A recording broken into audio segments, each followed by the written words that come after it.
nga ang kauna-unahang live streaming sa buong mundo na gagawin ng Lollapalooza matapos ito makipag-collab sa Disney Plus para mapanood live stream ng iba't ibang fans na magpe-perform sa Lollapalooza sa July hanggang August. Ano nga po ba ang impact nito sa mga artists? Napakalaki po ng impact nito lalo na po sa SB19 dahil biglang lumawak ang audience nila mula sa festival attendees hanggang sa global streaming viewers. Dati, ang Lollapalooza ay experience lang ng mga physically na nasa Chicago o may access sa US only streaming.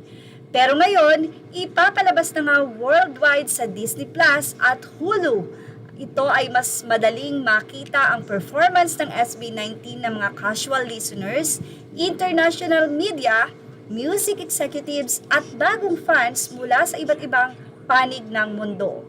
Mas lumalaki rin ang historical value nito dahil sila ang first Filipino act P-pop group na magpe-perform sa Lollapalooza. Tapos nangyari pa ito sa pinakaunang Global Disney Plus live stream era ng festival. Sa music industry perspective, malaking exposure ito, multiplier ito. Kasi kahit 30 to 40 minutes, actually 1 hour sila ang set ng kanilang performance, ang reach ng Disney platform ay napakalaki kumpara sa traditional festival audience. Kaya naman posibleng magdulot ito ng pagtaas ng Spotify, Apple Music streams, bagong international fandoms, invitation sa ibang global festivals, collaboration with Western or Asian artists, at mas malaking credibility sa international market. Malaking factor din ang accessibility noong fans outside sa US kailangan pa ng VPN or noon ang fans outside the US kailangan pa ng VPN para makapanood ng Hulu live stream. Ngayon, maraming 18 worldwide ang mas madaling makakapanood legally gamit ang Disney Plus.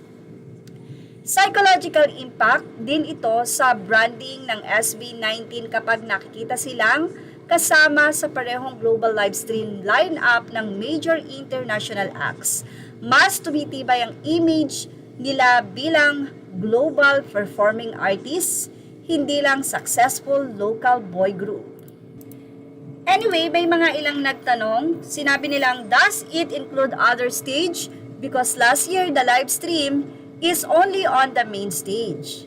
Well, sa inang isa, all good question, can we relay this question to Lollapalooza?